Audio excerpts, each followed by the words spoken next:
Hey, everybody, welcome back to Tavern Talks. I am your wonderful host for the evening, and we are joined by our co host, Sam, and this very strange black cloud. Don't know what's in there yet. We'll figure that out in a moment. Before we start and we find out who our guest is, unless you've read the title already, um, our, our sponsors for this evening are Canadian Dice, our dice sponsor, Monument Studios, who does all of our wonderful sounds, and Dungeon Grandmaster, who creates all of our awesome apparel. As you all know, if you've been here before or if you haven't, the Tavern is a place where we get to showcase amazing people from the TTRPG community. And tonight we have a huge surprise. And with that, Wait, that was it. That's the. That was kind of subtle. I mean, there's no like hailing from parts unknown. Me. yeah! That's the dozens and the dozens of my fans cheering. You are the undisputed guest for the evening. How about The Indeed. that? undisputed That's champion of the Branding. evening. See, you always got to be ready for it. You never know, and you just got to be like, boom, hit him with it. Sword and scepter, Yes. baby. Yes, it is I, B. Dave Walters. Hello. It For is. those of you that are listening and not looking, it is I. For those of you listening and not working. Awesome. So yeah, we got the opportunity. I get a chance to meet B Dave out at GaryCon this year, and once again, as everybody says, find out that he's much taller than most people, and Oversized. he yes. is a presence not only physically but vocally. And we wanted to have him come on here and talk about his experiences in the TTRPG world, and maybe some tips and tricks that you can use at your table. I don't know. He's been doing a lot of stuff with Vampire the Masquerade, which there is going to be something at the end that Sam's going to tell us about. But until then, um, B Dave, give us just kind of the elevator pitch. So, who are you? What do you do out here? What is the amazing things that you're up to right now? Wait, hang on. So it's like It's like, imagine, no. if you will. No, never mind. I don't need to do all that. Yes, it is I, B. Dave Walters. If you're not familiar with me or my work, either you just moved here from communist China or you're a time traveler from the year 2007. So welcome. Not really. I was the dungeon master for the first D&D campaign on television with Invitation to Party on G4 TV. Ran the game for the cast of Stranger Things on Netflix Geeked. Currently the DM for the Yard D&D, was the DM for the Black Dice Society for Wizards of the Coast, was Baron Victor Temple on LA by Night, Marseille the Typhoon on Pirates of Leviathan on Dimension 20. I've done everything everywhere. So if you've been watching actual plays for any amount of time, you've probably seen me somewhere yapping about something. Oh, and I guess I should also say I have a website, undisputedacademy.com, where I put out programs on how to run games, play games, design games, or write fiction at a professional level. So check out the undisputedacademy.com. I'll give you a coupon code, 14day50. There you go. You can get 50% off if you see something There there. you go. Yeah. Precision. Chuck, do you want to drop that in the channel? The undisputedacademy.com, code 14day50. 14-day 50. You got some interesting stuff coming up in January too, don't you? Indeed I do. I will be one of the well, yes, I guess I'm blessed to go all over the world running games of D&D at D&D in a Castle. I'm going to be in Minnesota next week, and then I'll be back in England in November. And then in January, we have Dungeon Master University, where I will be teaching a fundamentals course, because they get mad at me when I say that pretty consistently I've met a lot of people that have been playing the game a long time. And again, as I told the guys before we went live, I'm way older than I look. And I'm like, I too was there 3,000 years ago. I was there when the Deep Magic was written. And oftentimes people did lead with, I've been playing for 30 years. I'm like, cool. We get to the table, it's trash, with very rare exception. There are exceptions, but rare exceptions. Trash. And that's one of the difficulties of this game. One of the big bottlenecks of this pastime is you need to get somebody to take you by the hand and teach it to you. And if you weren't taught by someone who knew what they were doing, or you sort of allowed your skills to just crystallize 25 years ago and have kind of been doing the same thing nonstop, that's not necessarily very fulfilling or exciting in the modern era. So what I want to be able to show people is to have the proper foundation to be able to both shock and awe the people at your table and give them something really interesting and fulfilling and exciting. And especially if you have aspirations of doing this professionally or running games for money or doing what it is that I'm blessed to do. So yeah, Dungeon Master University. Thank you for the tea up there, Sam. I meant that. Basically, That sounded like I meant that sarcastically. No, I actually meant it. I just what was important for me is that our audience understood that you're not going to be bored, at least not for a long time. Well, that's the hope. Yeah. Not to mention, on top of it, there's also, they're going out to Bronze Castle next year. Saw that as well. So that looks like a lot of fun. Oh yeah. There we're doing dude, you it sounds so messed up when I say it because I'm really am lucky that I get to do a lot of stuff. Yes, there's a river cruise next year, and we will be running games in Dracula's Castle in Romania next July. That is true. But That's absolutely wild.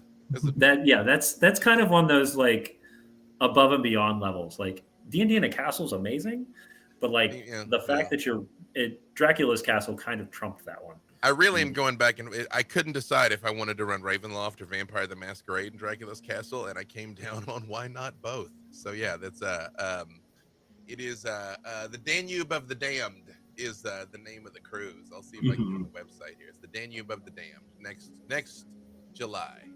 The heck is this website? Let's see. It is here. I'll just if you Google Danube, Danube, for those of us who don't speak Francais, Danube of the Damned, you'll find it. You'll go right. Well, as you ruminate on that, go ahead. Ice cream sandwich will be there. All sorts of neat people are going to be there. Mm-hmm. Yep. As you kind of ruminate on that, as we find the website to potentially post in case people are interested in taking a look at what that offering is, it's obvious that you have a love for the Damned by way of the games that you've been running, at least publicly, for years and years and years. And I want to know, just starting us right off the bat, what your favorite adaptation of, if not Dracula, just a vampiric story is that really inspired you to follow these stories into tabletop role-playing. The first vampire that I remember truly loving was Count Magnus Lee from Vampire Hunter D.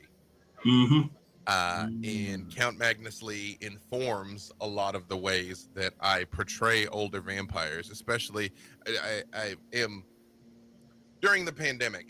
I ran between 35 and 40 games a month for about 18 months, which is way too much. I do not recommend that. I've run over 500 games of V5. I've run more than anybody else.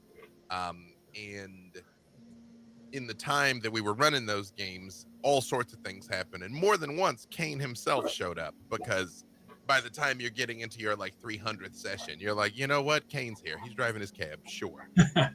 You're driving his cab. Sure. That's a thing. Look it up, James. That is the thing. Kane is a cab driver. That is the thing. And the way I portray the older beings, and even sometimes older gods, is just, it's not malevolence, it's just boredom. I've just seen everything. Because that was Count Magnus Lee's things. He's like, I've been alive for over 10,000 years. I assure you, you have no idea what that means. Just boredom everlasting. Like, I've been everywhere. I've seen everything. I've done everything. Like, come on, man. You know? Oh, yeah. I mean, I feel it the same way when you come into the idea of like the fantasy for Tolkien's elves. It's the same way, right? Like they're everlasting creatures. So what did they do? I don't know. How long until you're bored? If you're into anime, there's one that is out right now called Frieren. And Frieren has had the first season, and it is really beautiful because it is exactly that. Like, the story begins, they've already saved the world. Like, the heroes have defeated the demons. It's like, imagine if all of Lord of the Rings happened and the show essentially starts when they come back to the Shire. And Frieren is an elf, so she's functionally immortal. Even if she's going to live for thousands of years, she's functionally immortal. Yeah. And her friends are starting to get old and die. And it's like she didn't even realize that was going to happen. And it's almost like she missed them. She missed them while they were living. So the whole show is her retracing her steps over the adventure, trying to reconnect with her memories of her friends. And it's really good. It's really something. It's I hadn't heard about that. Thank you. it's beautiful. Yeah, called Frierin, Frien. I realize And I'm from yeah, I Arkansas, so saw it pop I up chew up words. on when I was traveling. I saw it pop up on Crunchyroll, and I think it's definitely one I'm gonna have to pick up now. Now that I have recommendation. It's I love Frierin for a couple of reasons. It's almost kind of like lo-fi and chill until it's not, but it's Until it's like yeah, and then like these like wild fight scenes will come out, and then it just goes back to. But like the portrayal of the demons is so incredible in the way that the demons like on the one hand, I don't want to spoil anything, but I kind of want to like dangle a cherry of like there is a scene. Yes. Okay. All right. Wait. Hang on. We're plugging ears. All right. We're plugging ears. No spoilers. The demons are great. I'll say that in Prairie. Mhm. Check it out. sounds good. I mean, Actually, no. I have to say this one thing. I have to say this one thing. I have to say this one thing. And no, listen, Sam. You need to hear it. There's a point where there's a demon, and it looks like a little kid, ooh, and they're about to kill it, and it's like, no, mommy, and they're like, why are you saying that? You don't have a mother. And it's like, I don't know. That word makes humans stop. And I was like, Oh, it's just like, that oh, is savage. oh, that okay. is savage. Oh, okay. Yeah, that's how it goes down with the demons in prayer. Excellent show. Yeah. You know, Oh, man. that does inspire. If you, I'm assuming you've cracked a comic or two in your time, and you're undoubtedly familiar with Clarion of DC. Mhm. And you know, he was depicted in fun ways in Young Justice, Justice League Unlimited, what have you. But when you dive into some of the comics, he's not a fun little witch boy with a soul tied to a demon. He does absolutely atrocious things, and he gets away with damn near all of it because of his visage. Yep. Yeah. Mhm. So never want to encounter that in my life. I'm not saying that that doesn't exist in some way, shape, or form somewhere, but damn, does that make for compelling storytelling? So Absolutely, it does. advanced Freyren right up my list. Yeah. It's quite something. And again, it's only one season, so it's a more is coming, but it's a pretty light lift so far. Hell yeah. I'm definitely gonna be checking out that one. That sounds like a lot of fun. Mhm. So normally we start the show out with 3 questions, but we've already dived into craziness, which is amazing. Mhm. So I kind of want to step back to the beginning of your TTRPG experience. All right, can So I ruin your whole entire plan and step on you real quick to insert something? absolutely 100%. You're the guest. You're Uh, the show because host. we're doing it live. And while we were Yeah, talking beforehand, I said I was going to tell a story when Sam got back, and then I said I was going to tell the story when we were on live. that's right. Um, because one of my friends that like collaborate with me a lot, will know that it's like if people start being too interesting before the cameras are on, I'm like, that's content. Quit it. Stop talking. So, um, when we were doing Invitation to Party, which again was the first D&D campaign on television, we had a packed studio. All the executives from G4 are there. The executives from Wizards are there. Thousands of people are getting ready to watch, and everybody's all nervous, and I'm not because I'm like, let's just do it.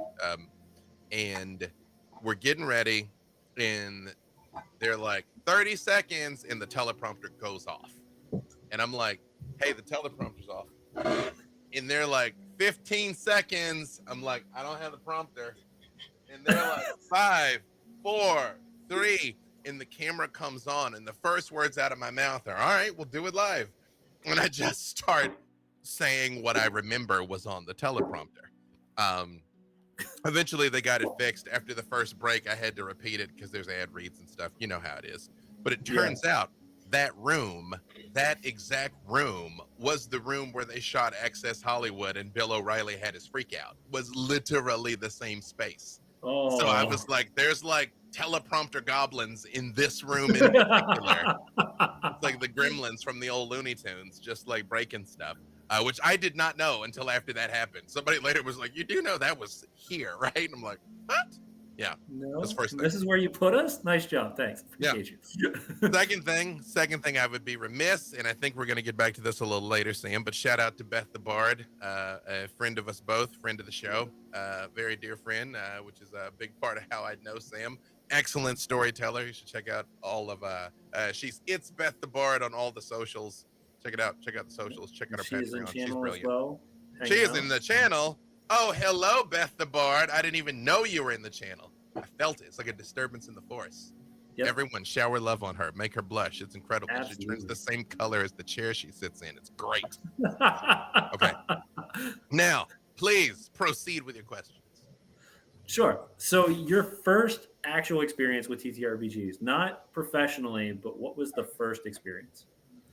So my first experience is I was either like 8 or 9 years old, and my mom took me to a hobby shop for my birthday, and there was a copy of Ninjas and Super Spies. Also, Beth is messaging me here on Instagram. Yeah, yeah, you, Beth the Bard. Hi. Um, um, she's seen me randomly give shouts out to people in the crowd before, and now the shoe is on the other foot, and it Yeah, is you're on the other Beth foot. the Bard on all the socials is getting the shout out. So my mom took me to this hobby shop, and I see a copy of Ninjas and Super Spies. See, even the dogs are shouting her out. See, everybody knows. You got fans in these streets. And the cover of Ninjas and Super Spies, if you've never seen it, is incredible. Ninja's kicking a dude in the face that is shooting the ninja with a laser, and behind them this big battle's taking place and all hell's breaking loose. And I'm a child of the 80s, so I'm like, you had me at Ninjas and then also Super Spies. And I got the book and I brought it home and I opened it up and I see all these like charts and tables and stuff, and I was like, oh, this is a computer book. I don't know what this is. And so we took it and returned it, and I bought a model of like the Enterprise from Next Generation. And then fast forward a few years, when I was 13, a friend of mine got me into playing Rifts, which is bananas. It is a multiversal RPG. Like the advertisement for Rifts at the time was like an F-16 fighter jet getting chased by a dragon. Still some It of the was best jacked up. Oh yeah. some of the best advertising ever, but the game is fundamentally flawed. It has such a power creep problem. And I started playing Rifts, and a buddy of mine was a hipster who was like, oh, if you're gonna play a game, you gotta play D&D.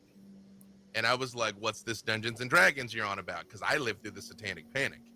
So, and that was how I got into it. So I watched these games go from being evil and dangerous to just lame and nerdy, to when this wave kind of came up in 2017ish and people started getting into it. I was like, what do you mean you can get paid to play D&D? What do you mean people want to watch you play D&D? Like, really?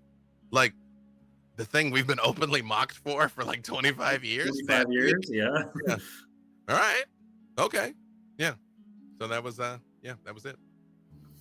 I love that the idea of you're like, yeah, Dungeons and Dragons was like the third on the list of actual TTRPGs that I would have. Yeah, Sure was. Yeah. And I played a lot of Battlelords. Battlelords of the 23rd Century is still my favorite game to this day.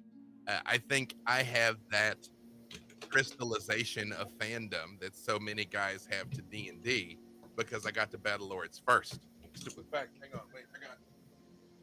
It's like, in fact, it's right here always. Show and Well, tell. yeah, everything's within arm's reach, but no, I got Battlelords swag here. Oh, nice. Got to shout out Battlelords of the 23rd Century. I love it so much. Yep. It sounds like it's still supported then. Do they have new editions for that? Yeah, they have the 6th edition is out currently. It's basically like Aliens meets the Fifth Element is what Battlelords is like. Holy shit. You're essentially a space marine, essentially, and you go on missions, and the way your character progression works is as you go on missions, you build up your skills. Because of your skills, you can go on more dangerous missions, make more money, buy better equipment. And the game essentially scales from being like a super, street level thing all the way up to like, kaiju rocket tag with Star Destroyers if you wanted to. Yeah. But one of the things I like about it is your personal hit points don't really increase that much. So like if you get shot in the face at level 1, you'll die. If you get shot in the face at level 100, you will also die. So put your helmet on. Yeah. I love it. I'm a sadist who's played all of the XCOM style video games in my time, so that sounds just like the TTRPG I want to play. Just like it. Hell yeah. Yep. Big fan of Battlelords. Oh, I love it. Nice. So, and the reason I mentioned that is because that's something similar to my story. Is my actual first one was Vampire the Masquerade. I was not. Hey, I was not a D and D starter. I was a Vampire the Masquerade starter, and then came to D and D. I think I've already guessed your clan, but tell me what it was. I'll let you know if I was right. For me, Yeah, Nosferatu. well played. Not what I guessed, but I've only known you about 10 minutes. I find, in the time that I was doing this, again, I played the game with hundreds of people. I find the two most common um, clans are Malkavian and Nosferatu. And it's interesting because I learn a lot about a person with who they pick for their first clan. Because when the whole point, like a thing that I explain to people a lot of the times is your first few TTRPG characters, your first 2 or 3, maybe 4 or 5, depending who you are you. You don't realize they're you, but they're you. And when you, especially when you look back at certain thematic through lines of all the characters you played, sometimes it is your most idealized self, sometimes it is your least idealized self, but it's you. And so when I put this buffet in front of people where it's like you can live your vampire power fantasy, and people are like, well, I'm the person who's different, or I'm the person who lurks in the shadows, or I'm the person that everyone ignores. I'm like, interesting. Yeah. Listen, we all build a rogue at some point or another, and that applies to every game. Listen, especially you're like, my name is Assassin X, and I'm the most lethal rogue. I'm also a drow, but You nobody found my knows notebook? about me. I can't believe you found my notebook. My brother in Christ, it was all of our notebooks. Yeah. It was all part of it. Do agree with So that. much. My first D&D character was an elven fighter mage thief who was expressly based on Vampire Hunter D. Expressly. Yeah. Big hat, sword, long coat. Couldn't figure out how to get a face on my hand, so I just had it and it didn't do anything. Just wear the mat. Just wear a glove and just draw the face on it. Exactly. It's like Wilson. You know what I mean? From Castaway. Yeah.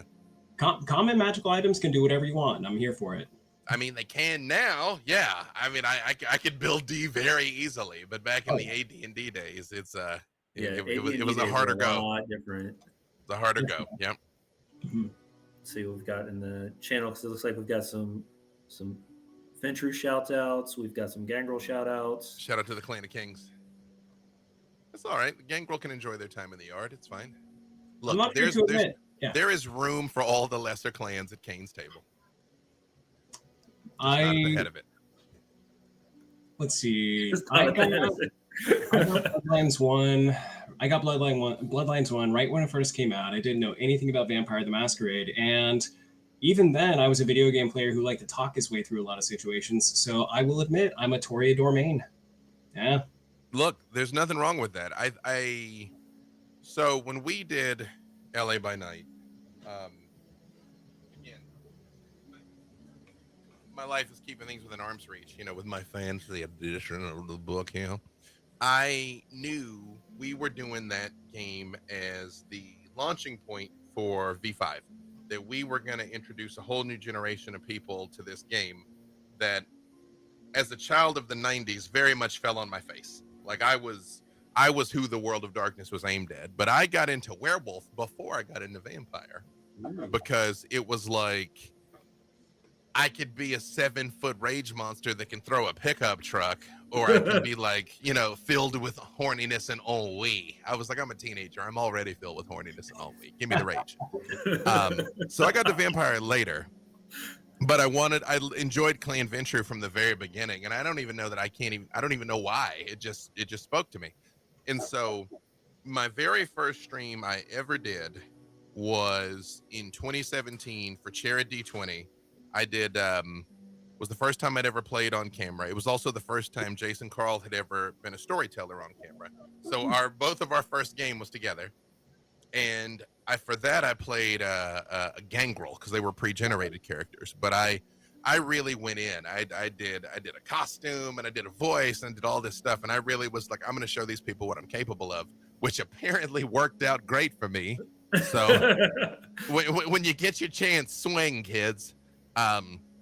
So fast forward a few months and we were going to do LA by Night, and people asked me if I wanted to bring back Stu the Gangrel, and I was like, no, I want to play a Ventru, and I we can maybe go more into how I built Victor and why later, but in the book in V5 on page 101 there is a letter to a young Ventru, and we started getting ready for LA by Night before the book was even out, and then we got the book and I'm flipping through it and I'm reading it, and it's like I won't bore you by reading it here, but it's like the last line of the letter is, "We're all watching, make us proud." And I was like, I'm gonna try, you guys. But I think I did a half decent job. So, yeah, I would say you probably did a pretty good job where you're at now. So here's that. Well, I tried. Well, I tried. I get I don't know if you can tell. I get emotional even thinking about it. The freaking letter to a young Ventru. That's why I don't want to read it, because I'll cry. I was like, yeah. That's content. That's That awesome. is content. That is content. Yeah. See, strong men can be vulnerable. In fact, you must be strong to be vulnerable. Mm-hmm. Quote right there. Clip it. Somebody clip it. Yeah. So what then caught your attention when you first started playing TTRPGs that kept you continuing to play? Like what bug bit you that was like, oh, this isn't just a game I want to play every once in a while, to like, no, I love this. It's a part. Because there are other hobbies. when I explain to people what these games are, when they don't know what TTRPGs are, I usually explain it as, I'll be like, what's your favorite book? What's your favorite TV show? What's your favorite movie? How would you like to live it? The reason why video games will never completely replace TTRPGs, no matter how big the sandbox gets and no matter how responsive the AI becomes, is there will always be guardrails out of necessity. The game is not going to let you rip off a wagon wheel and beat the mayor of the town to death. I mean, it might, but then you're like, well, I'm going to take over the town, and now the campaign is about me being the mayor of this town. I'm gonna decide that Sauron was right and pledge my loyalty to him, and then go off and marry him and have his babies. You know what I mean? Like there's just rails by necessity. And I give this speech a lot. It's our brains, our human brains, don't know the difference between what is real and what is vividly imagined.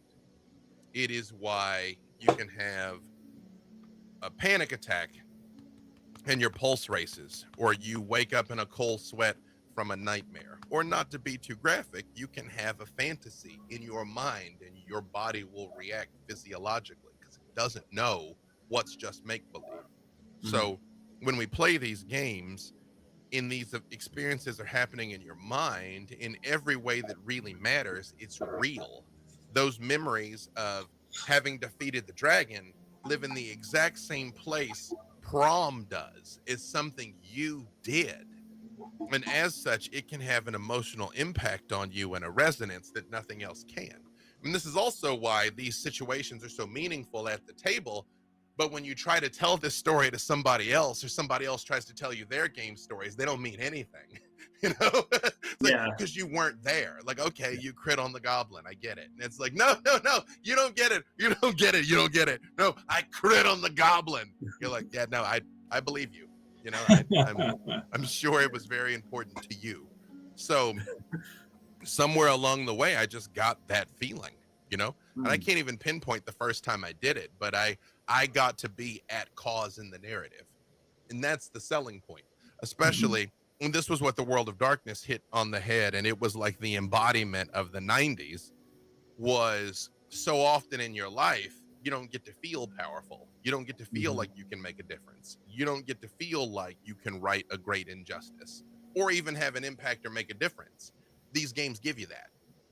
They give you the opportunity to matter and make a difference, even if you don't make a positive difference, because you can be murder hobos, but it matters, Right. That's the thing that sets this apart from every other pastime. Who you are and what you do and what you don't do matters. And that, So then, when did you go from wanting to play this as a player to starting to tell the story? Almost immediately. Okay. That's that same guy that I got into D&D. We would alternate telling one-on-one stories for each other. So when I started doing, I did a whole season of one-on-one streams, called one-on-one shots. I think my two big contributions to this pastime, and it was not solely me, but I definitely helped, was bringing one-on-one games into vogue, or at least making them possible, and bringing high-level play into vogue and making it possible, because those things were not happening. So right from the very beginning, and it's funny because people would always ask me, what do I like better, playing or DMing? And I used to say I like both equally, which I know is a little bit of cop out, except I realized that 100% of the time when I was given the choice between running the game and playing the game, I choose to run the game. I have I have never opted to play in a game I could run, never once. So definitely like storytelling more than playing, but I like playing quite a bit. It's like 51 to 49, I suppose. will I was going you? to wait for him to slowly start to reduce that number again and again because he looked like he was thinking about it for a second. 51, 49, No, he pretty 52, confidently said 48. 48, 52. We all heard Yeah, it. You know, 48, 52. 47, 53. Yeah, Yeah. yeah. Plus or minus 2% margin of error type thing. And and you sort of just answered this question that I had as well, because it bleeds directly from what James had just asked. But you can tell a lot about a player or a game master by what their proposed power fantasy is, and a lot of it's like, oh, in all these instances, you could have stolen more frequently. You could have ruled the town by force as opposed to helping them raise themselves up. And it's like, no, my power fantasy is generally having the ability to help all the people I wish I could. And that tells you a lot about the people who indicate that. And you, as storyteller B. Dave Walters, it seems as though your power fantasy through which you have found the means to enact is to teach people the joys of storytelling and playing, which is really impressive. And what I'm curious about is the first opportunity that, on a wider scale, when you had a little bit of notoriety at the very beginning of you becoming a household name, and you started officially teaching people outside of just friend groups. Can you describe that first feeling, I hope, of elation, where you realized this is what I want to keep doing? Like, not only do I want to run games and have the joy 46% of the time to just play in games, but I want to teach gaming. Can you describe that a little bit? We got out of our margin of error. Our 48 went down to 46. But hey, that's It's going to statistics. creep. That's We're going to statistics. push it Yeah. down a little bit. Yeah. I'm like this is 36% of the time when I'm playing. Yeah. Um One thing about me, and it's funny because we all started talking about martial arts when we were um getting ready to launch. One thing about me is anything I enjoy, I like doing that thing. I like waxing philosophical about that thing, and I like teaching that thing, whatever it is. Like I have a weekly writing podcast because the same thing. I enjoy writing. I enjoy talking about writing. I enjoy teaching writing. I enjoy martial arts. I enjoy teaching martial arts. I enjoy talking about martial arts. That's just how my brain processes things, especially because the best way to get better at anything is to teach it. Um, so it comes to me very easily, and I think TTRPGs lend itself to that quite easily because, as I was saying before, perhaps uh, a little meanly, sorry, but I'm not though, is that the nature of this thing is you already kind of have to take somebody by the hand and be like, this is what it is and this is how you do it, you know. um and I actually think that is a beauty of it, and it is a strength of it. It's only a problem when you don't have access to high quality instruction. You don't have access to some, like, I know a lot of people that swore off these games or lost years to these games because their first DM was bad. And I don't mean bad in the sense that they told a poor story. I mean, like, they had some different power fantasies, let's say that, you know, and that were negative experiences for people, or women or femme presenting people that were told they had to be the cleric type thing. Like, I've heard that story countless times, Yeah, you know. same. um And so even though joke's on you, the cleric is actually the rawest one out of everybody, but sure. Raw in a good Nice. way, kids. That's slang. They're the most powerful, most important. Mhm.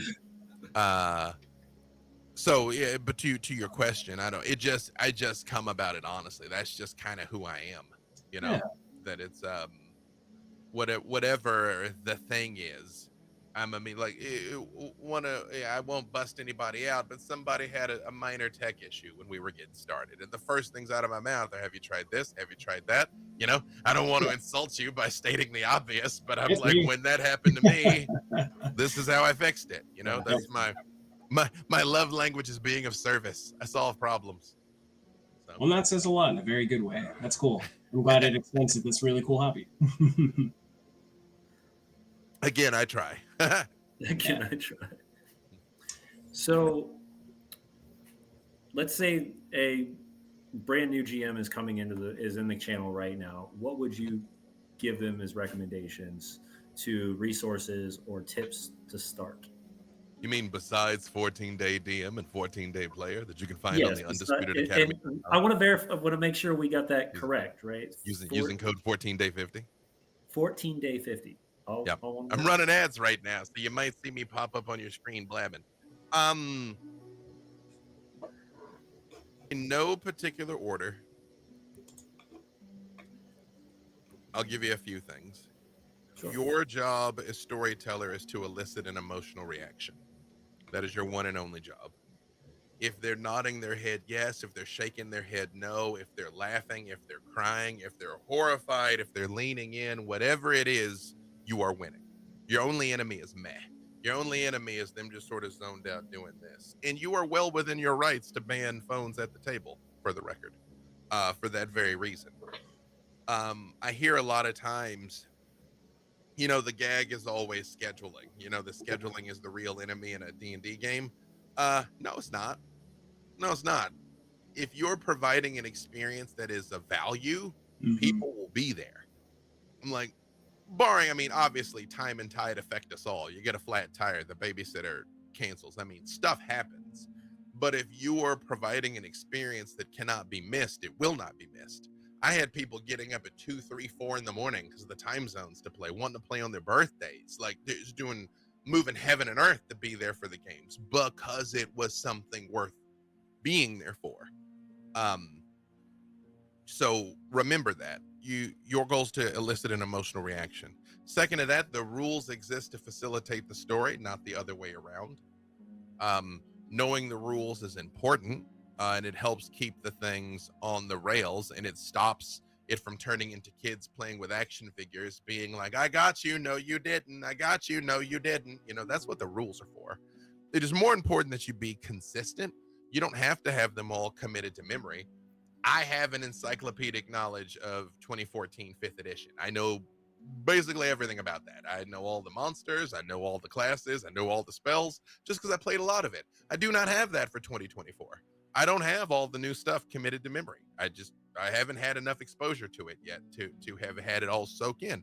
So when I'm running the game, if somebody's like, I'm a 2024 Ranger, I do this thing, and I'm like, cool, how's that thing work? And they tell me, and I'm like, all right, roll it. You know what I mean? Like, okay, like, that's Very fine. honest with them on. I don't know everything. Yeah. Sure. That And creates credibility. Yeah. if you make a mistake, you're within your rights. Usually when I've made the call, I let the call stand. But it's the next time a thing comes up again, I might be like, hey, last time I said that was an intelligence save. Turns out it's not an intelligence save. I was wrong about that. It should have been an attack roll. So go ahead and make the attack roll. There's nothing wrong with being like, I'm going to make a call right now and then we'll revisit it if necessary.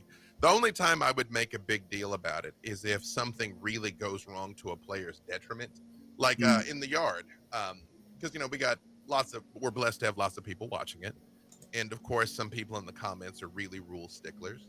And there was once where one of the characters is a lore bard and a grave cleric.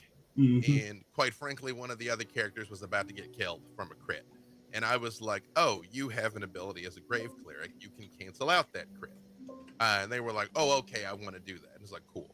Well, they weren't high enough level to do it yet.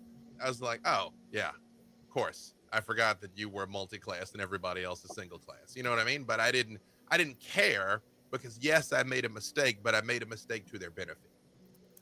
If I'd made a mistake to their detriment, I would have made a much bigger point of being like, "Hey, you should have been able to do that thing." Yeah. And either we can run it back, we can fix it, we can adjust, or sometimes it's like, "Well, we're here now. I just want to make sure I say out loud, I fumbled that call." But Hmm. because it is still a game, you know. Um, so all of that is to say, because I'm pretty sure Beth was pulled away, but she's in the process of learning Vampire the Masquerade, and helping her learn Vampire the Masquerade. Part of that is we ran some games, of which Sam got to play in a couple and was incredible. Because I was like, one of the best way to learn is by doing and being neck deep in it. And she had in her head that she was like, "Oh well, I need to learn all the rules. I need to learn all the lore." And I'm like, "You at least need to know the fundamentals of the rules." But I'm like, the lore will take you years to remember. So what I told to her, which I would also tell to aspiring storytellers, is tell just a smaller story. You know, if you don't know the 50 years of the Forgotten Realms lore, and quite frankly, how could you? Because it's always changing. Tell a story about a village in the middle of nowhere. If you don't know all the Vampire the Masquerade lore, tell a story about one town or just a section of a city. Like I live in Burbank, California. I mean, of course, I know the lore of Los Angeles, but if I didn't, I was like, all right, I'm gonna set a story of some kindred that wake up in the mall parking lot in Burbank. Yep. Action, and just Yeah. you tell it on the scale that you can. And I think last but not least, what I would say for aspiring people is there's this so-called Matt Mercer effect, where people are like, "Oh, I can't run games like Mercer. I can't tell stories like B Dave. I can't tell stories like Brennan does." And I'm like, actually, you can't. No, you can't. You cannot do what I do. You cannot do what Mercer does. You can't do what Brennan does. You can't do what Abria does. But we can't do what you do. We can't tell your story. We can't sing your unique song. You got things that you and only you can express that are trying to come out of you. And here in the modern world, we live in the darkest timeline. We are desperately in need of joy and entertainment and significance in being taken on a journey where we matter and to having a meaningful experience with their friends. And you can give them that. I can't. You can. So do that. Like, don't pull back. The self-doubt, imposter syndrome, and all of that. You are actively harming the world by robbing it of your unique genius. So let it out and have a good time. I like that. That third one specifically, because I know a lot of people were just like, I don't know if I can do it, or I don't know the rules, and that kind of thing. It's like, just go have some fun. Yeah. Um, Start. Yeah. And if you Start. follow B Dave on Patreon, you can find 10 additional notes on how to get into Dungeons and Dragons. I put those up for free. Patreon.com/B Dave Walters. Yes, I put up a couple of resources because the yard, we got a lot of people who are not just new to D&D, but new to streaming. So I put a couple like checklists of like, the hell are they even talking about? What's a die? What's an elf? You know what I mean? What's a paladin? You know? Well, what is this? I know I like it, but I don't understand it. So there you go. Because D&D is like a language, but thankfully D&D is kind of the language of all TTRPGs. You get your head around Dungeons and Dragons, you've kind of gotten your head around all of them. What's really great too, at least in the experience I've had, and I've only been playing these games for a couple of years by comparison, but once you become comfortable enough, the character sheet, the rule books, the dice, they're all references for the story that's being told. I've been part of a lot of games, some that I ran initially, and then others that I've just been players in, where the story can be ground to a halt by a die roll that didn't need to happen. And I've found, for people who want to learn how to GM, that sometimes it turns out your characters are specialists, and it's really fun just to explore, talking through a situation and acknowledging that your characters can do some things really well. And yeah, that thing you just described, it happens. I even had to Google some of the shit you just described. That's how well I know you know your stuff. That just happens. And The rules sort of support that in some instances. So not actually knowing the rules works in the betterment of that. Just, yeah, why not? It's a game. Let's have fun. Well, I'll also tell you one thing, because I do have a whole chapter in 14-Day DM. This isn't just more of a plug. One of the things when you're learning a new game, every system exists to attempt to approximate a certain experience. Like D&D is a war game with some social stuff stapled onto it. That's why the combat is fairly effective and the social stuff and non-combat stuff isn't. The World of Darkness is primarily a social game. The storyteller system is about narrative and interaction and kind of falls apart when things get fighty, which is weird because there's quite a lot of fighting for a system that doesn't do combat well, but it still gets pretty wonky pretty fast when you start fighting. Call of Cthulhu is about the slow descent into madness, sometimes an abrupt descent into madness, but for the most part, you're on your back foot. Like if a Shoggoth shows up, you're probably screwed. You don't draw a broadsword and charge the Shoggoth. I mean, you can once, you Good know. luck. Yeah, that's not what that game is about. So, understanding what experience the game is attempting to simulate will also help inform how you play it. Like if you know in Call of Cthulhu, you know, you're descending into the depths of madness. And for the most part, if something with tentacles is coming towards you, you should be heading the other way. Then you're sort of within your rights to lean heavy into that. I had a very negative experience recently, and I'm gonna be a little vague so nobody can figure it out. But I was playing in a game, and it was a second edition game where I was playing a Rakshasa, and I'd been given the character sheet. I'd been given it as a pre-gen. And if you're not familiar with what Rakshasa are, they're these demons. They look like people. They have heads like tigers, and their hands are on backwards because reasons, right? And one of the things that they're ambush predators. They have an instinctive psychic sense of who you care about and trust the most, and they will shapeshift into that person to get close to you, to get you to lower your defenses, and then they'll attack you. And my spreadsheet said, you are the pinnacle of power and vanity. And I'm like, I got you, dog. Can do. So I'm playing this Rakshasa as an absolute douchebag, because they are.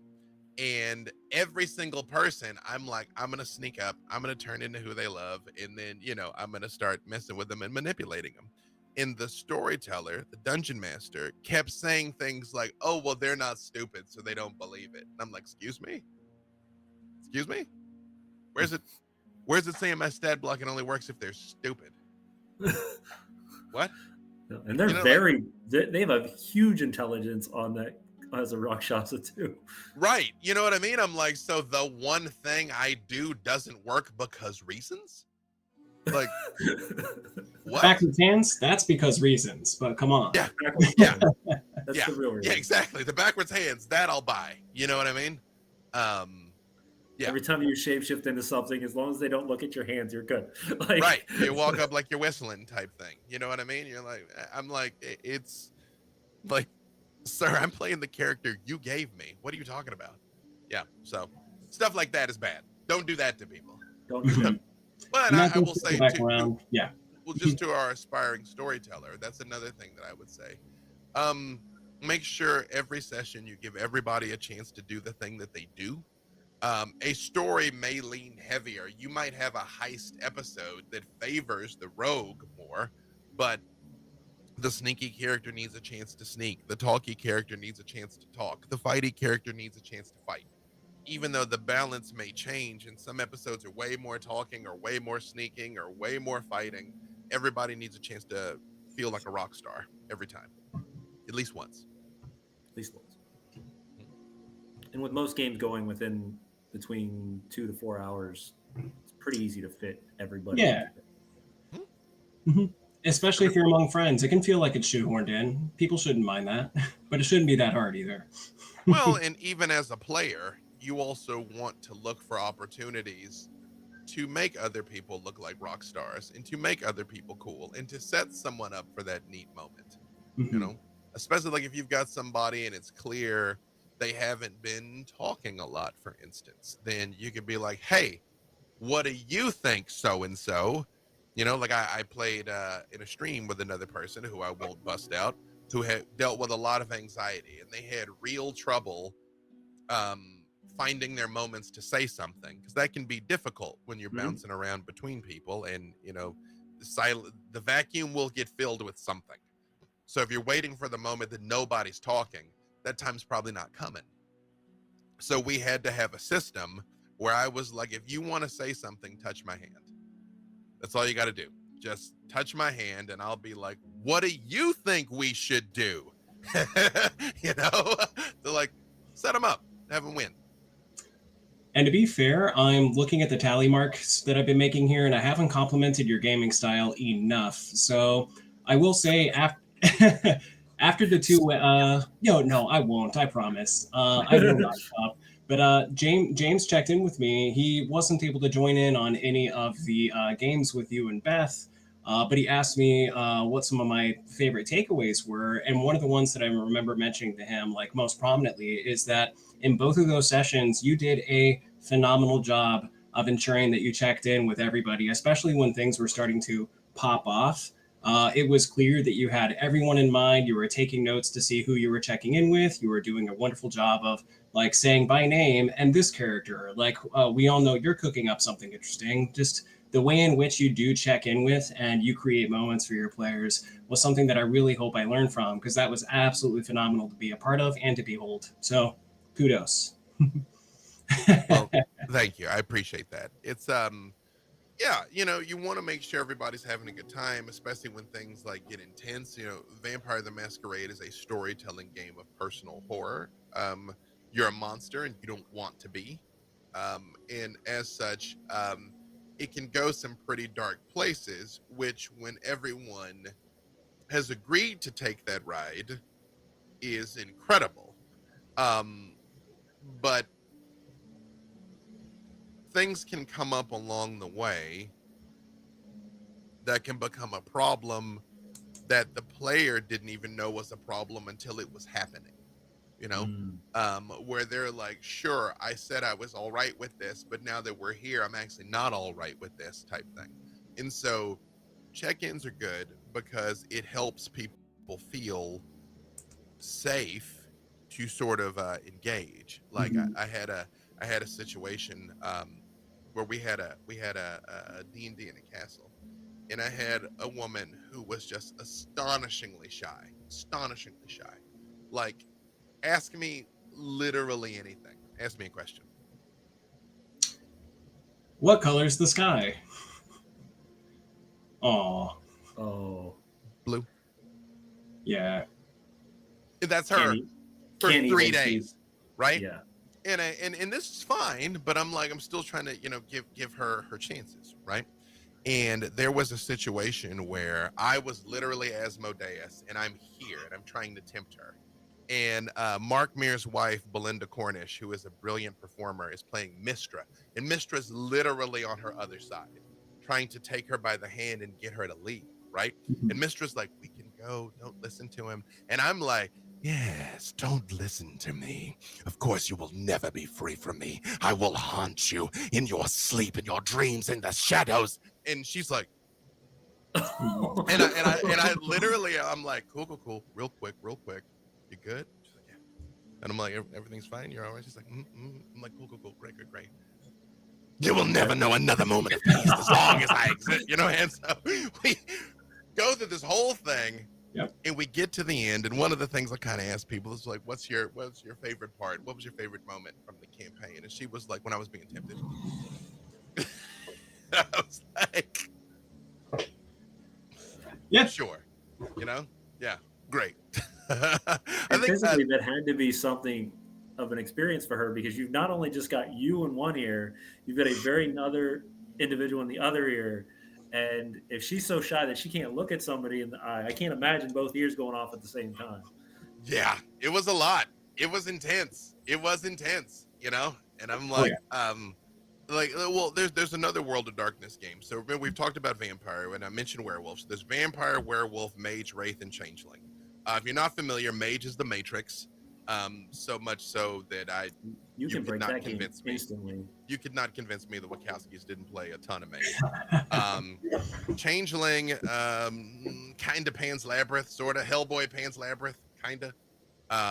Changeling is Changeling, but it's kind of that. But Wraith, in Wraith, you are a ghost. You're a restless spirit. You are someone with unfulfilled business that won't let you pass on to the other side. And you have what is called a shadow. And your shadow is not your evil twin. Your shadow is you.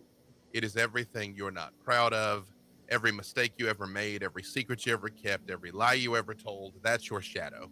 And your shadow hates you. And so when you play Wraith, you play your Wraith in someone else's shadow, someone Oh, else at the table. And so you play two characters. That's cool. In one of my favorite story that I've ever told, we did a 4-part Wraith story called Wraith Echoes of New York. It's up on YouTube. It is by no means gotten the most views, but I'm the most proud of that. And they just kicked the shit out of each other through that entire thing. The things they were saying to each other, I was having to like cover my face because I'm trying not to ruin the scene when they're having these intense moments. That I'm just like, Jesus, you just said that? Like I would have even thought that. You said it out loud. But what people didn't know is in the Zoom chat, all of this reassurance and check-ins are scrolling by like, oh my God, I love you. You're so great. Are you cool? And it's just scrolling by. And we'd get to the end of the episode and we'd all just feel so light because it's like a catharsis. Just everything has just been wrung out of you. yeah. And on the other side of it is just like peace.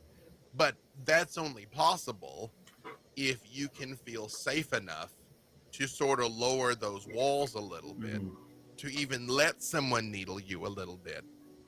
Because maybe you're going to learn something about yourself in the needling, you know? And it can be beautiful as long as there's the check-ins that allow for the openness. And an awesome opportunity for, like I said, to see your players doing that consistently as well, though. Um, I know as the game master, it's kind of part of our requirement is to be able to see that happening in either step in or make sure that those things are happening, but to see the players doing it at the same time, that's a unique opportunity for sure. That's really cool. Mm-hmm. I'm a little dumbstruck. That's just a really cool story. It was a really cool story. Yeah, absolutely. Mm-hmm. What And was it we are called? In case I need to bookmark that. Yeah. It's Wraith. Well, just Wraith is the game, Wraith the Oblivion specifically. Yeah. But our 4-part was Wraith Echoes of New York. Mm-hmm. I did Vampire, Werewolf, Mage, Wraith, and Changeling, all set in New York, Nice. with the same cast of characters rotating through each one. And my intent at the time was I was kind of going to do like an Avengers team up where each of them sort of brought their favorite character back because the story was actually about New York.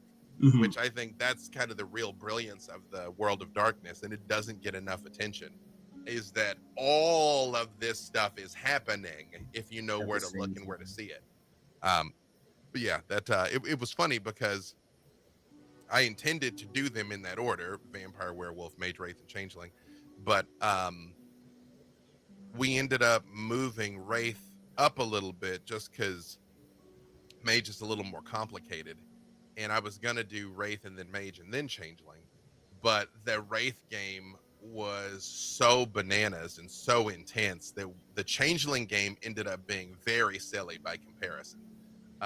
Although I Yep. will tell you a random thing that happened in that Changeling game is there one of the types of changelings are these creatures that are called knockers, and that's what they're called.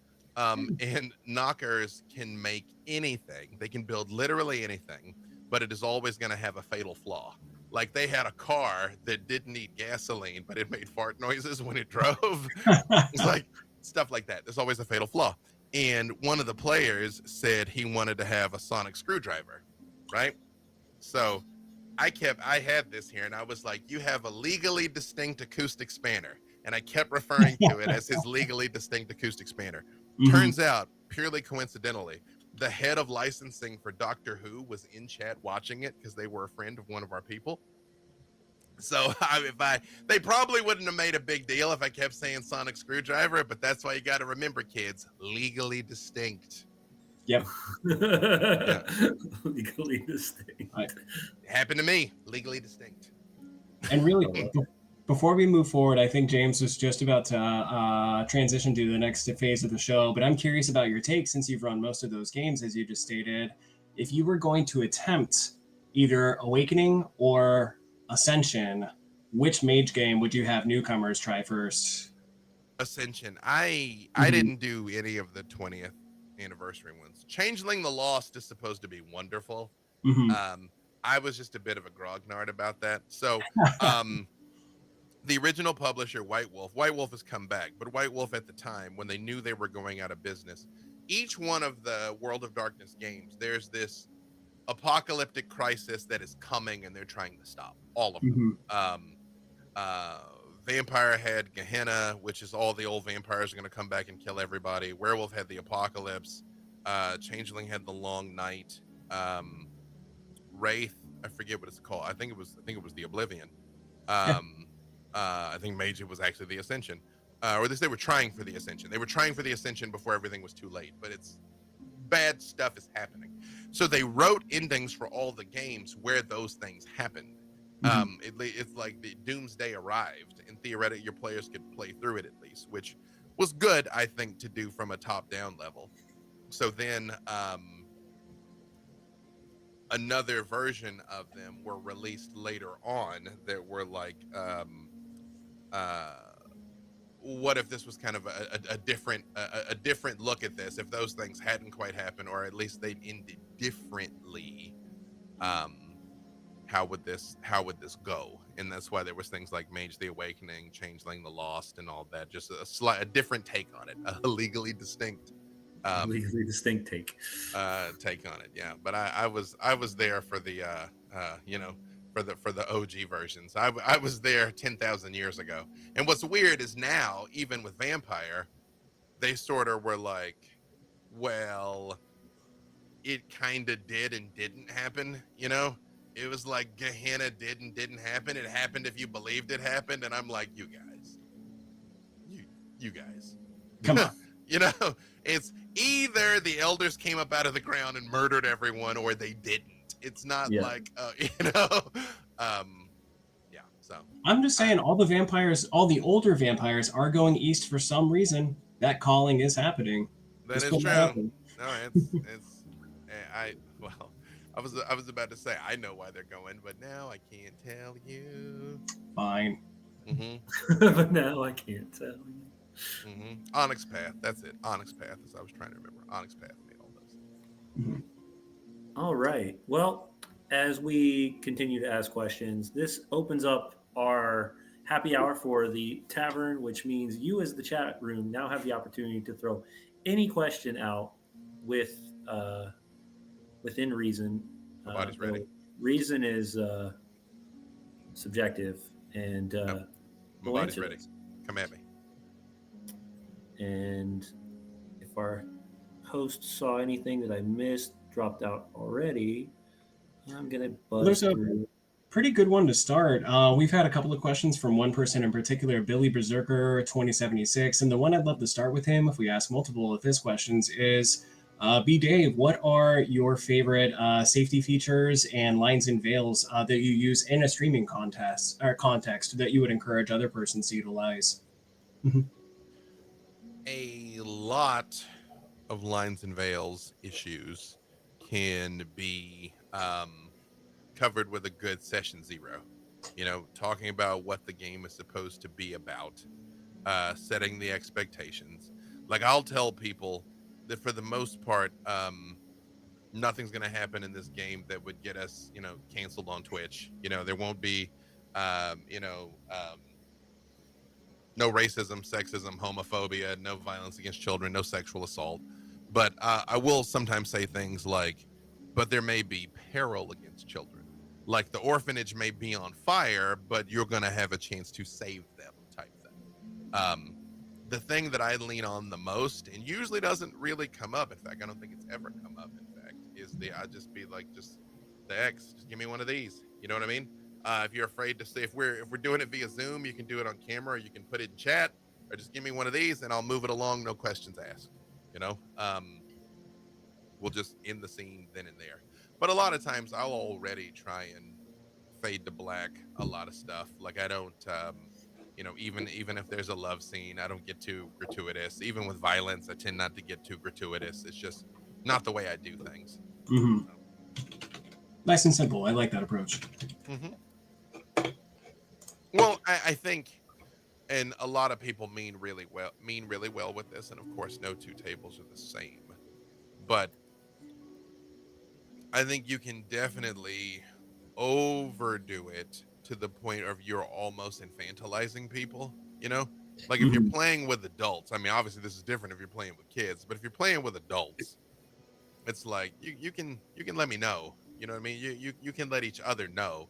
You can also be reading the room, reading the table, reading the people, and if somebody seems uncomfortable, like not to bring up ancient history, and if you don't know what I'm talking about, honestly, don't Google it.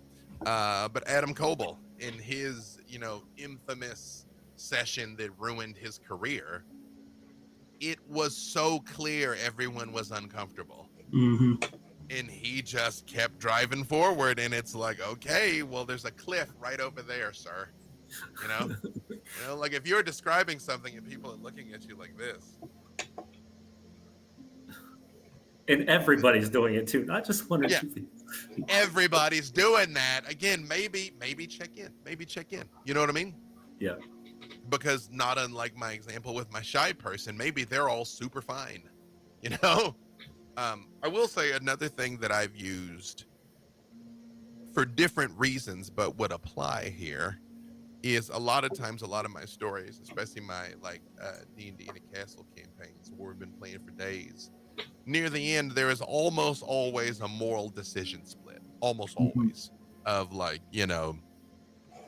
do you let them live? Do you let them die? Do you join the bad guy? Because my bad guys are always making some really valid points, right? Do you join the bad guy or do you not? And every single time, I always have everybody close your eyes and just give me the thumbs up or the thumbs down. If you're gonna do it, thumbs up. If you're not gonna do it, thumbs down. And the reason why that is the nature of things is if I don't do that, whoever answers first, the group think will go with it. Because it's hard to oppose the group. So if I were in a situation like that where I felt like I was losing the whole table, thankfully I never have, but if I felt like I was losing everybody, I'd be like, cool. Let's just stop for a second. Everybody close your eyes. Are you okay with this? If you're okay with this, keep your eyes closed, give me a thumbs up. If you're not okay with it, keep your eyes closed, give me a thumbs down. And if I got a single thumbs down, I'd be like, all right, we're going to move on. You know what I mean? That's all. Yeah. That is definitely a good opportunity, like you said, with understanding that the group is going to go with the group. So making sure that everybody is getting their personal opinion out on that. I like that a lot. That's well, and you can also get caught in a situation where you're like, I shouldn't feel bad about this, or I don't want to mess it up for everybody else. You know what I mean? Like I don't want to make everybody. I'm like, no, that's not it. Like your individual comfort is important. But Absolutely. I will say also after that though, you also got to know that not every table is for every player. Not every player is for every table. So if you are somebody who only wants to flirt with the romanceable NPCs and the other 5 people and the DM are looking to play Doom the TTRPG, okay, maybe understand this isn't the place for you. You know what I mean? And then that's fine too. That's fine too. But again, a lot of that gets settled with the session 0. I think the biggest takeaway from that is make sure you have a very solid session 0. Make sure you have a very solid session 0. That is the safety tool list of safety tools. And that's a pretty good transition. Unless, James, you saw another one you wanted to pick on. I was going to grab this one from OK, see Dark Stage. Yeah, you can grab that one. Sure.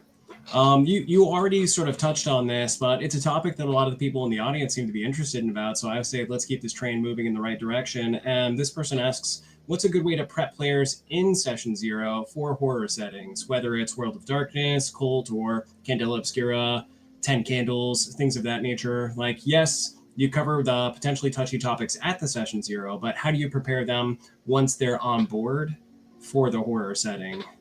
Well, with Black Dice Society, which was a Ravenloft game, I was still very proud of that. We did 60 episodes of Black Dice Society, and it's all up on YouTube. I set a mystery in motion in episode 1 that gets resolved in episode 30. I was so proud of that. I was like, that was a slow burn. I told them straight up front, I'm like, this is not the That's What She Said game, right? Comedy exists to diffuse tension. That is the purpose of comedy. Horror is all about tension. And so when you're building towards something and everybody starts to naturally feel it, it is very normal for somebody to be like, hubba, hubba, hubba, hubba, hubba, because they're trying to release some of that pressure, which is the exact opposite of what you want to happen.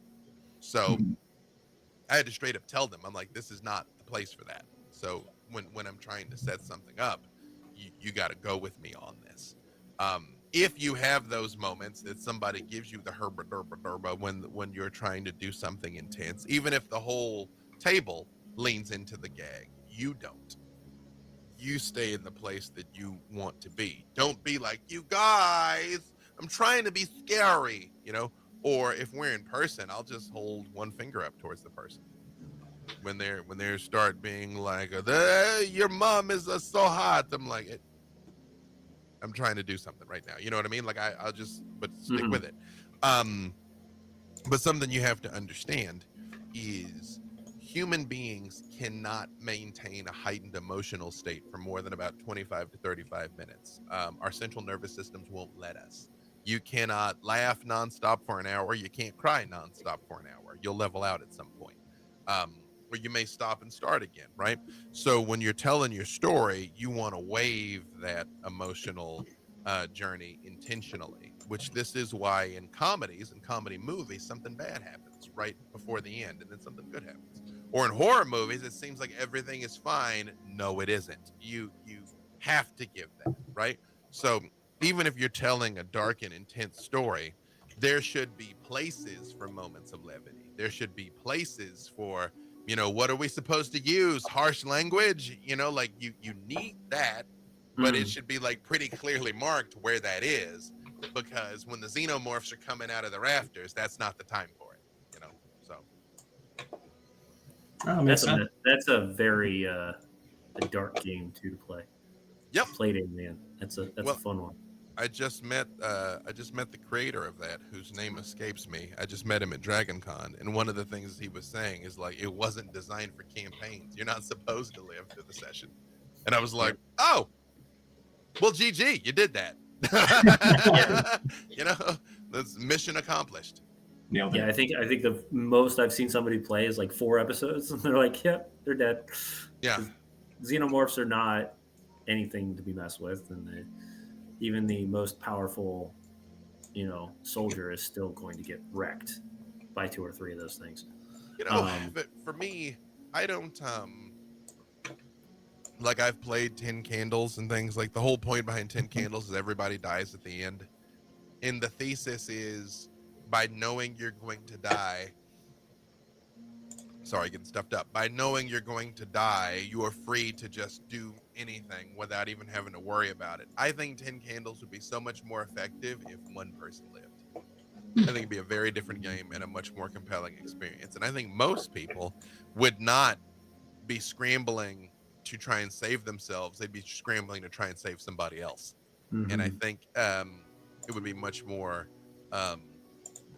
compelling. I don't need hopelessness and futility because I got real life for that.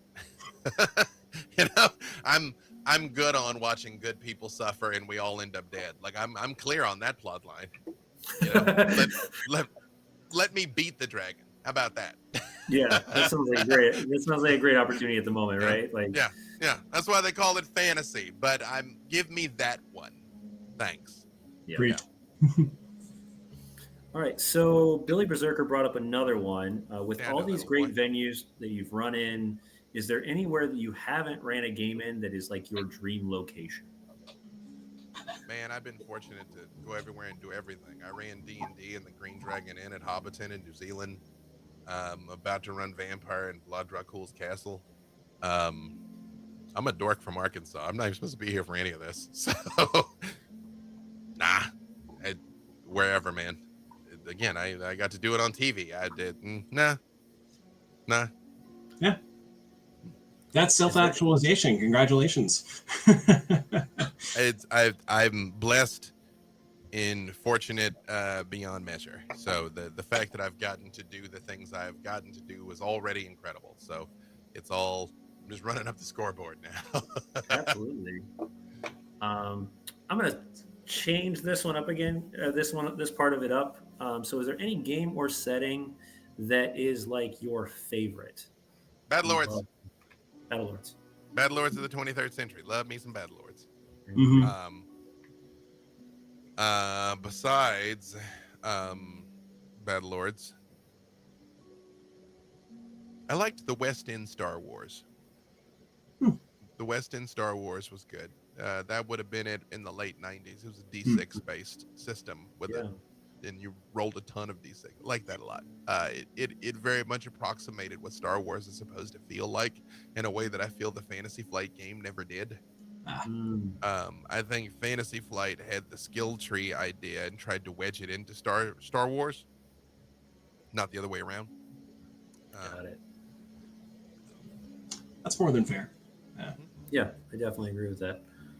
I know Um, James has been playing a lot of Shadow Dark. Have you tested those waters at all? You have any fun stories?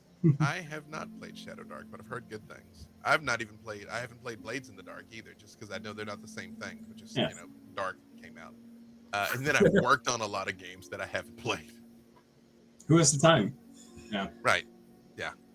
so then Funnily maybe enough, that's the next question: is what is the next setting or game that you want to play next? Well, ironically enough, I usually give a very bougie answer that like everything I want to do, I do. But if this the last 2 years at Gen Con, I've gotten to do Shadowrun and BattleTech, and oh, that's Starfinder over there. Wait, where is it? All right, I've made the mortal sin of it being out of arm's reach. This is nah, Shadowrun box set over there. Although, so nice. here I'll swap it, man. A Starfinder box set. So there you go. Oh, More Starfinder. Starfinder. There you go. More Starfinder. More Heck yeah. Starfinder. More BattleTech. More Shadowrun. There you go. And I'm knocking stuff all over the place. Among you others. you played fantasy. It sounds like you played some sci-fi. I know Scum and Villainy and Blades in the Dark are both wonderful. But if you ever do have a chance to try a Forged in the Darkness game, I actually genuinely recommend Girl by Moonlight, which seeks to evoke things like um, Sailor Moon, amid amongst other inspirations. And it was the basis of a one-shot that I used recently for K-pop Demon Hunters style play, and it Nice. uses the same exact mechanics that made heist games like Blades in the Dark and Scum and Villainy famous, but it totally turns them on our head to let your players just explore an emotional journey of am I Hannah Montana or am I Miley Cyrus in ways I never expected. So if I But could did recommend, everybody get to be golden? absolutely. Hmm. More than that, let me see. They got shoot. What's the last song? It's like this is what it sounds like. What they have that vibe by the end, Right. and everybody thinks they're going for golden, but what they really want is the "This is what it sounds like" song after the really cool Saja Boys number about being I your was idol. about Yeah. to say being your idol is kind of that's the high Yeah. water mark for me personally. Oh yeah. Um, That's fair. yeah, that's no, that's that sounds super cool. I will tell you this about Blades in the Dark is we were working on Into the Motherlands and we put together our first batch of mechanics. None of us had played Blades in the Dark, but we decided to like survey people to see if what we thought was original was. We had recreated Blades in the Dark almost verbatim. And it was like, great, well let's scrap all of that and start Yeah. over again. Great. Yeah, Well, at least you have something interesting on Kickstarter. that is true. That Yeah. is true. And this kind of ties into the last question. Dragon Gem asked, of all the folks you have played with, who is your dream table? They can also be people you haven't played with yet.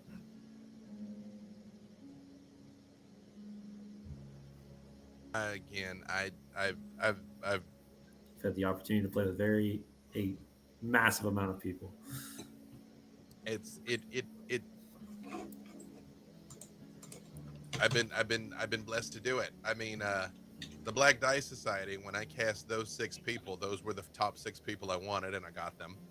And then just the people that I've gotten to meet and become friends with. And the only reason I don't want to name anybody is because I'll forget somebody, and then at 3 in the morning I'll be like, I didn't name him. You know, so up to and including Sam. So yeah, hey, got him twice, including a quick change. So I feel like maybe I got you like 3 times.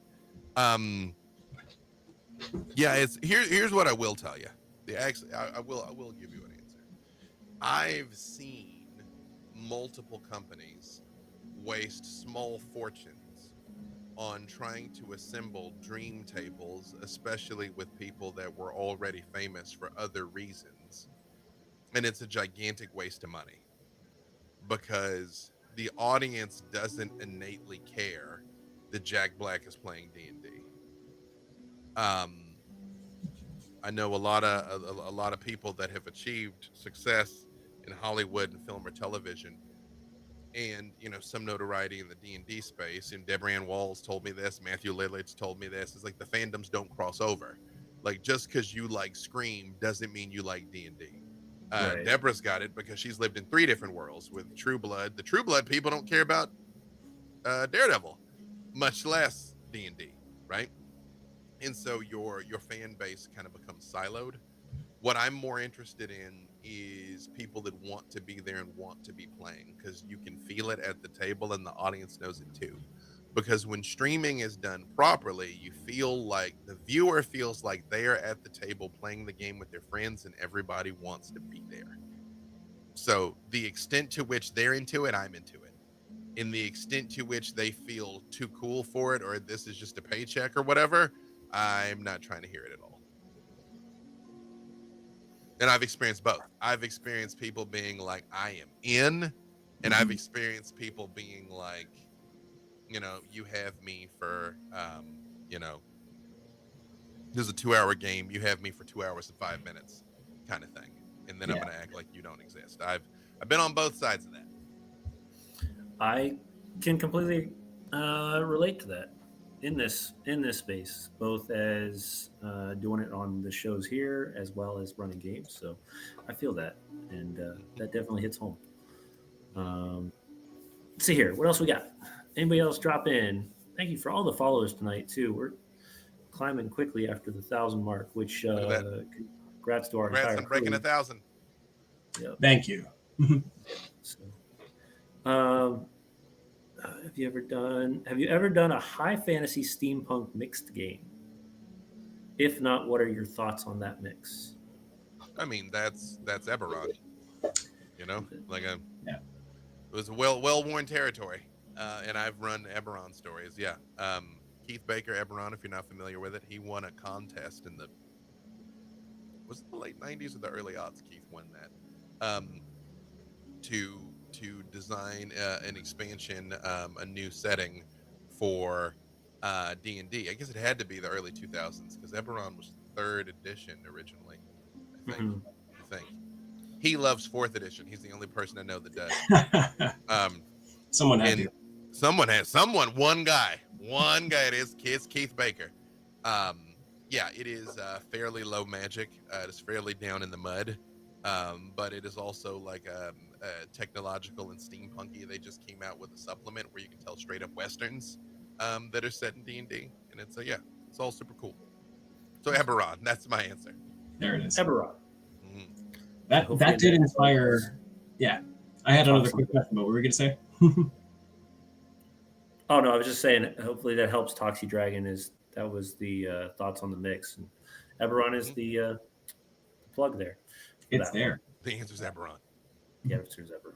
If absolutely nothing else, I would start with Eberron and the decisions that were made, and then maybe you alter off of that to your taste. but I'm wrong. Ooh, there's a challenge in the channel for B Come Dave. at me. My Are body's you ready. ever going to run another Battle Lords game on stream? I mean, I'd like to, I mean, never's a long time. For the 6th edition, I was lucky to run a four-part story for them where I showed basically the different power levels, where they started out as very street level grunts, and a little stronger and a little stronger, and then by the end they were like power armor star destroyers, because I tried to show the spectrum of what was capable over the course of a Battle Lord story. I would love to. There's just only so many hours in the day, but very big fans of them and their work. I'll tell you a weird thing. This was pointed out to me by a company that and I've been trying to unravel this, and I'll pose a question to you guys.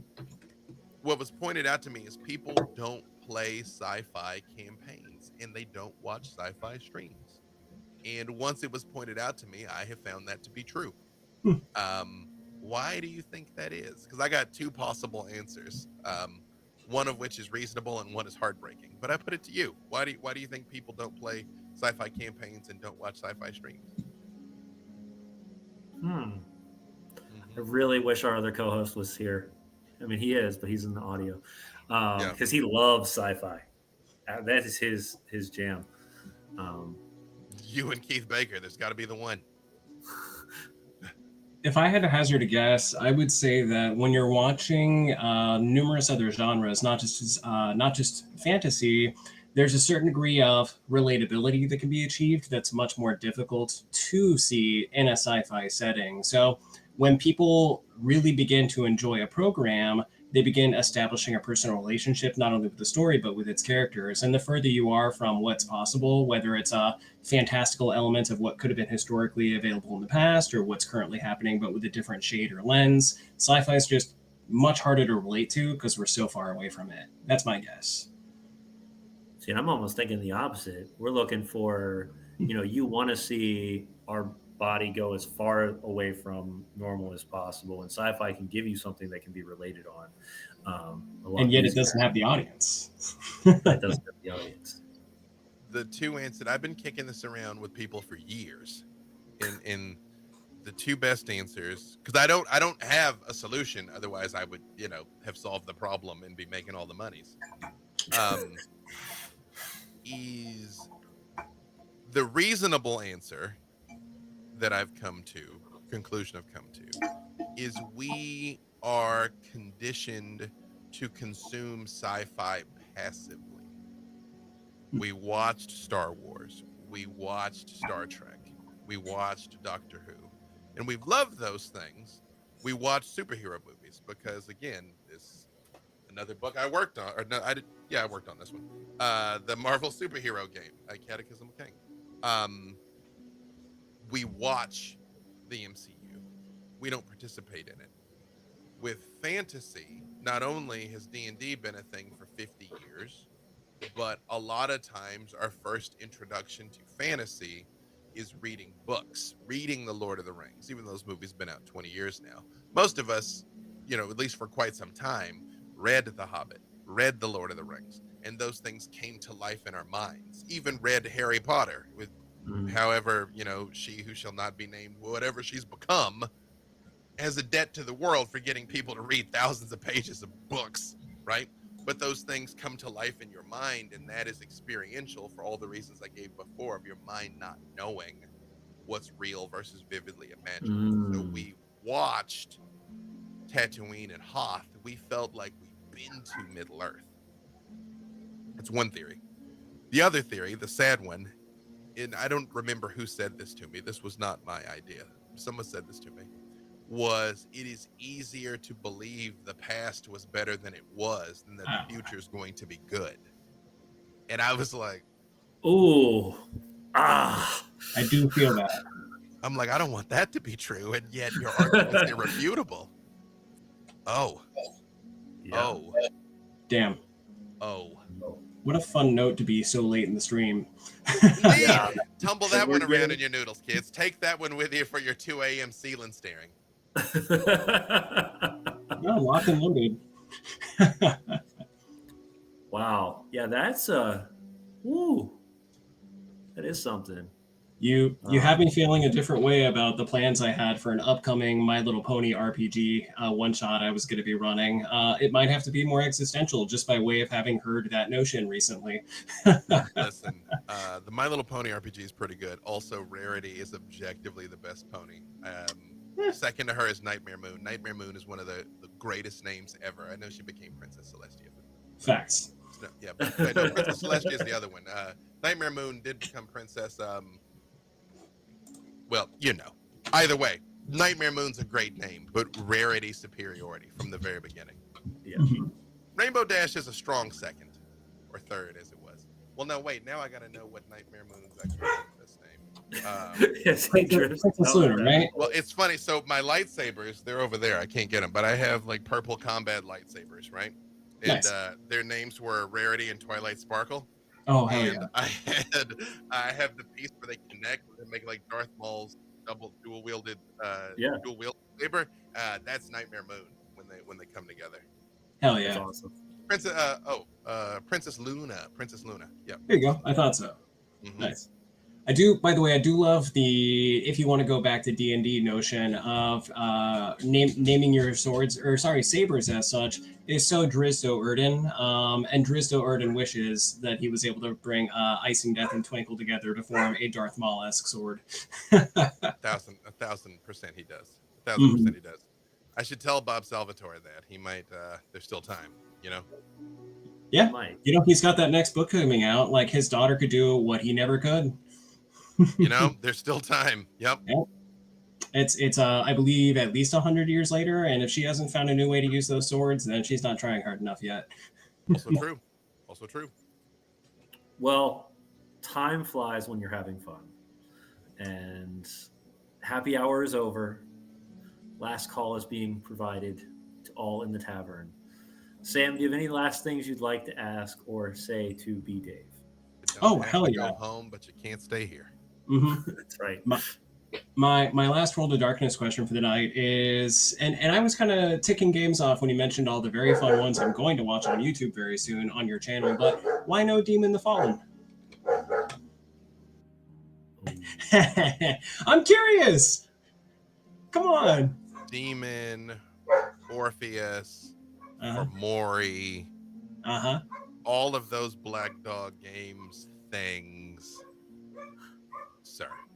Come Sorry. on. You know who loves Fomori? Alex Ward. Oh, I believe it. He tries to. Well, it makes sense once you know it. Yeah. Mhm. Dear listener, I'm not even going to pollute your ears with the abominations that are the games he just mentioned. Games. You mentioned most of those. I just wanted to know about Demon.